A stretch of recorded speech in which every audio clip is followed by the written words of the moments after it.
আসসালামু আলাইকুম প্রিয় শিক্ষার্থী, সবাইকে স্বাগত জানাচ্ছি আজকের আমাদের অনলাইন ক্লাসে। আমি মোহাম্মদ শাকিল হোসেন, সহকারী শিক্ষক রসায়ন, শ্রীফলতলা পাইলট বন্দর বিদ্যালয়, রামপাল বাগেরহাট থেকে।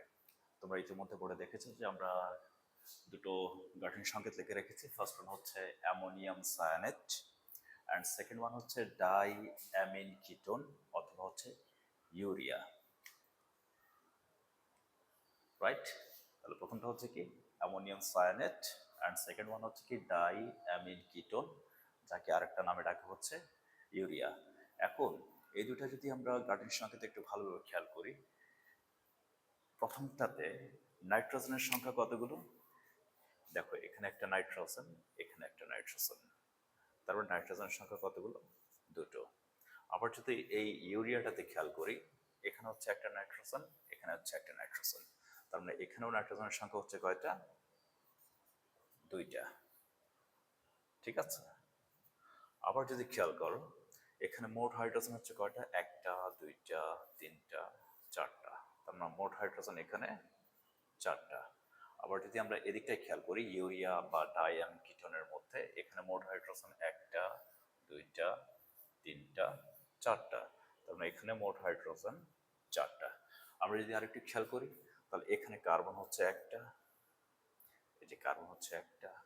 এখানে যদি দেখি তাহলে এখানে হচ্ছে কি কার্বন হচ্ছে একটা, এটি কার্বন হচ্ছে একটা।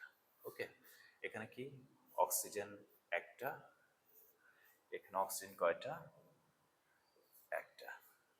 দেখো, দুটা ডিফারেন্ট যৌগ, ভিন্ন ভিন্ন যৌগ, যাদের হচ্ছে ইন্টারনাল স্ট্রাকচার ডিফারেন্ট, কিন্তু তাদের যদি আমরা আণবিক সংকেতটা দেখি, এখানে নাইট্রোজেন হচ্ছে দুটো, এখানেও নাইট্রোজেন হচ্ছে দুটো, এখানে হাইড্রোজেনের সংখ্যা হচ্ছে চারটা, বা এখানে হাইড্রোজেন পরমাণুর সংখ্যা হচ্ছে চারটা, এখানে কার্বন হচ্ছে একটা, এখানেও কার্বন একটা, এখানে অক্সিজেনের সংখ্যা একটা, এখানে অক্সিজেন পরমাণুর সংখ্যা একটা।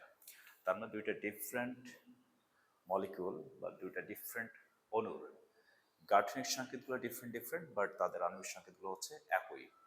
এই ধরনের অণুকে কি বলা হয়? পরস্পরের সমাণু বা আইসোমার বলা হচ্ছে।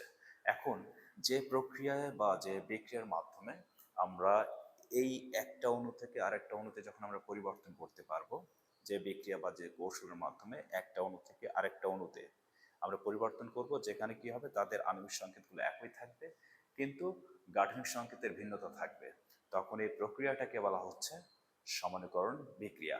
আমরা যদি ল্যাবে যদি এই বিক্রিয়াটা করি, তাহলে দেখা যাচ্ছে আমরা যদি অ্যামোনিয়াম সায়ানেটকে উত্তপ্ত করি, মানে তাপ প্রয়োগ করি, তাহলে এই পুরো যৌগটা কিসে কনভার্ট হবে? ডাইঅ্যামিন কিটোন বা ইউরিয়াতে কনভার্ট হবে। ঠিক আছে, তাহলে এই পুরো প্রসেসটাকে বলা হচ্ছে সমানুকরণ বিক্রিয়া, এবং যে যৌগগুলো থাকছে বিক্রিয়কটাকে বলা হচ্ছে উৎপাদের সমাণু, একইভাবে উৎপাদকে বলা হচ্ছে বিক্রিয়কের সমাণু। আশা করি পুরো বিক্রিয়াটা তোমরা বুঝতে পেরেছো, এবং পুরো প্রসেসটা খুবই ইম্পর্টেন্ট যারা পরীক্ষার্থী রয়েছে এবং যারা নবম দশম, একই সাথে ইন্টার পরীক্ষার্থী যারা রয়েছে, একই সাথে যারা বিভিন্ন ইউনিভার্সিটিতে ভর্তি পরীক্ষার জন্য চেষ্টা চালিয়ে যাচ্ছ, তার জন্য খুবই ইম্পর্টেন্ট এই টপিকটা। আমরা নিয়মিত চেষ্টা করি তোমাদের জন্য এই ভিডিও কন্টেন্টগুলো তৈরি করতে। তো আশা করি যদি এই কন্টেন্টটা ভালো লাগে, আমাদের এই ইউটিউব চ্যানেলটা তোমরা অবশ্যই লাইক এবং শেয়ার করবে।